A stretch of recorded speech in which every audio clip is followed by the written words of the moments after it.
Have you ever experienced a bait and switch?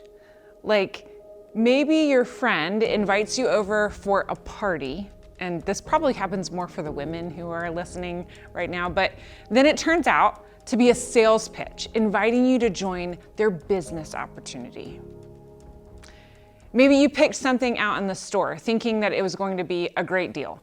And then you get to the checkout line and you realize that the fine print excluded that one thing that you were so looking forward to buying. That's so disappointing. Maybe you were looking for a faith community and you found one that promised to welcome everyone, and then it turned out that they were welcoming LGBTQ people with the hope of changing them. P.S. That's not who we are here. Or they said, yes, women can lead here, and then women are still barred from certain levels of leadership. I literally had someone message me on LinkedIn when I was between jobs, and they wanted to see about me working at this church. And they said, yes, women can be pastors, they just can't be elders. And the only elder who's a pastor is the lead pastor. That was some denominational language that doesn't really apply to our context, by the way, but yeah, that really happened. Or maybe you showed up to a sermon series called Count It All Joy, and surprise, it's really a sermon about suffering. Hopefully you knew that this was a series on suffering and you don't actually feel like we tricked you. It certainly wasn't our intention. Actually, our goal throughout this 3-week series will be to explore that paradox of suffering and joy. This series is based on a John Perkins book, Count It All Joy. And we know that suffering can be a painful companion in life, but it can also be a powerful teacher. I want to briefly introduce you to Dr. Perkins so that you can have a sense of who he is. Watch this video with me. They started beating us in that parking lot, and boy, he clubbed me.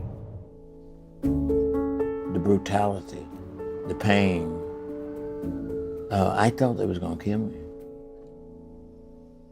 If you don't forgive, you sort of have the pains of others as well as your own pain. I've come to the place now that I see humanity as broken equally. We gotta do it together. The responsibility has gotta be ours. I was outloved by those people I need to hate. We can be healed, that we can forgive each other, that we could make a better world for our children. Now that's actually a trailer for a documentary on his life that we're going to watch together at South Lansing on January 21st, at Potterville on January 28th, and at Eastwood on February 4th. We'll have lunch and a discussion, and I hope that you'll make plans to join us. But as you can see from that brief introduction to Dr. Perkins, he has experienced a great deal of suffering in his life. And this is what he had to say.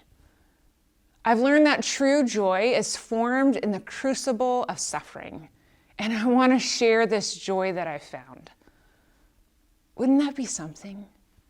What if there's joy to be found in the midst of suffering? What if even our hardest moments and our most painful days could be redeemed to bring joy? What if?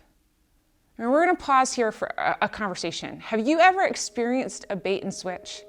Take a minute and talk about it.